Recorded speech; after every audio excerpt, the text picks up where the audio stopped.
What's up? Welcome back. It's probably Monday because that's when I put videos out. But anyway, we got some more DSR farm stuff, and we're doing some chicken stock today. And I'm gonna roast the chicken stuff first. And while I figured I was roasting that, I'd do it over some potatoes so it got all good and drippy and tasty, and make some potato soup. So I'm gonna get into the vegetable part of this first, and then get these chicken things on here and get things going. 2 to 3 pounds of russet potatoes peeled and chopped here. If you don't know how much 2 to 3 pounds of potatoes is, buy a 5-pound bag, cut it in half, maybe add a potato or two, because that's what I did. And I did save the peelings. They're gonna go in the stock. You don't have to do that, but they do add like a little earthy flavor to that. Got these chopped up pretty thin, just like I did with my roast chicken video, if you saw that. And then I've got some super rough cut onions and some garlic. And what I've done on the outside of the onions and garlic, I've put them in a separate bowl. I got plans for them too. They're gonna go in the stock as well, but I'm gonna roast them first. And garlic, I just smash, get the good bits out, put it in here. Bad bits over there, good bits over here. And I'm keeping the onions and the garlic on this end of the tray because I'm gonna take out part of the potatoes and blend them and then put them back into the soup, kind of thicken it up a little bit. And just a couple tablespoons of vegetable oil I'm gonna pour on this, and then I'm gonna put some salt, pepper, and garlic powder in with it as well, just to kind of season these potatoes up because potatoes are kind of bland and they're going in the soup. So a little salt, a little pepper, and a little garlic powder. And then I've got 3 chicken carcasses here, and DSR Farms actually sells chicken carcasses. They also sell whole chickens that come with chicken carcasses. So if you buy a chicken, it has one of these in it. So there's another option for making chicken stock. Just save what's left after you eat your chicken. But I'm gonna put this last chicken on top of the peelings from the onion and the garlic. Got my oven preheated to 450. I'm gonna slide these in for about 30 minutes and let all that fat and juices and stuff render down into the potatoes and onions, and we'll get back after that. So those have been in the oven for about 30 minutes or so. I just went ahead and took those off of the potatoes and the onions, and I'm about to stick them back in. They're about halfway done. I'll let them go for another 20 or 30 minutes. And then I don't have a stock pot, like a really big pot. So what I'm doing is I've got the biggest pot I've got, and then I've cut these in half, and I'm just gonna put them in with those potato peelings and onions and peelings and stuff, and just cover everything with water. These are pretty warm. Yeah, they're not too bad. And then I've got all the scraps in the bottom of this also, but we'll just get all this that'll fit in here and start boiling this thing.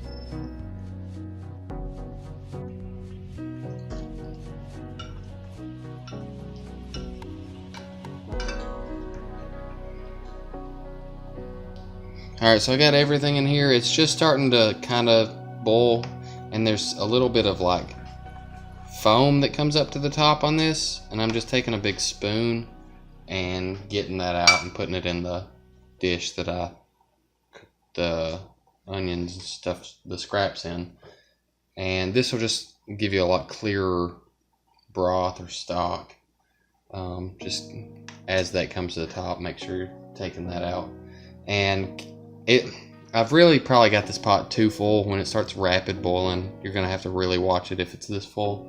But you know, if you've got a bigger pot or you don't want to do 3 whole chickens at once, it should be fine. But anyway, we'll see what happens.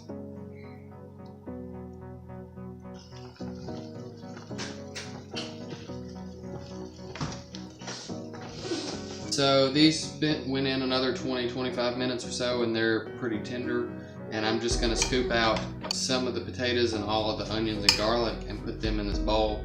And we're gonna blend this up. Most blenders will say don't put hot stuff in there. So what I'm gonna do when I get them in this bowl is put half a stick of butter and maybe a half a cup of milk in there and let them kind of cool off before I put them in the blender so it doesn't like explode or anything.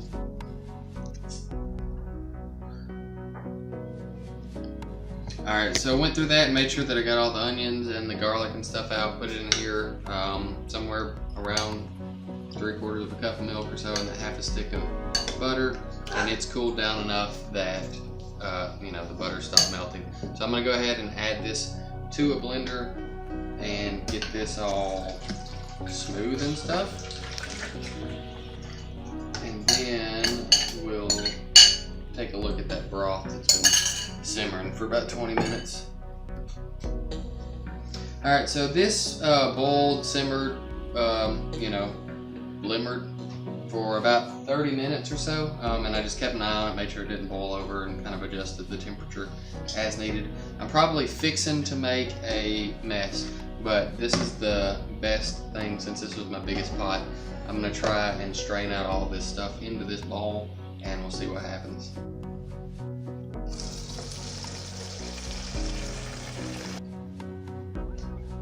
Alright, so there's just a little bit of fat on the top of this, you can kind of see. And I'm just going to take the end piece of a piece of bread, or a loaf of bread, and just kind of dab that in there to soak up that fat. And then we'll get that out and start putting the potatoes in the pot.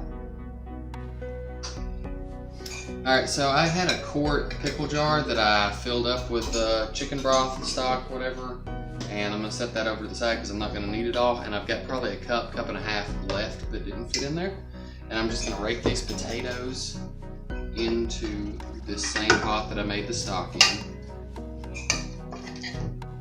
And it doesn't matter if they like mash a little bit as they go in because you've got some that's blended up anyway, so it's just going to be more of the mashed potatoes in there.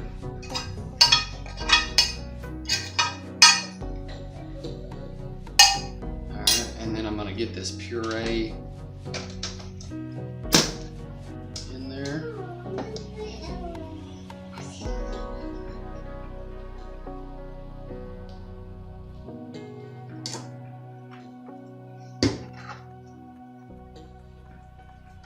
I've got 1 packet of cream cheese I'm going to dump in there.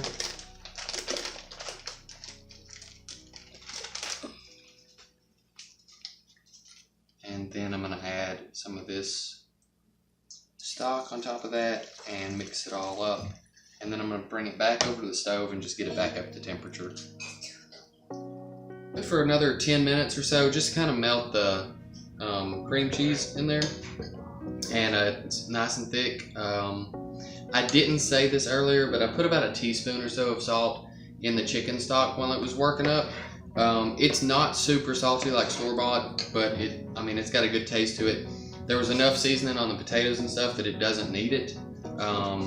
But if you were going to do like chicken and dumplings or something, you may want to add a few teaspoons or so of salt. I'll get it out here in a second. And then I like to just put a little cheese on top of this soup. Bacon bits would be good on it. Corn is good in this also, but my wife doesn't like corn, so I don't put corn in there. Mushrooms, go wild with that. This is just a good starting point on what you can do with potatoes and chicken stock. Yeah, that's really all there is to it. And it turned out great. It tastes phenomenal, almost like au gratin potatoes, but in a soup form, if you can wrap your head around that. Anyway, thanks for watching.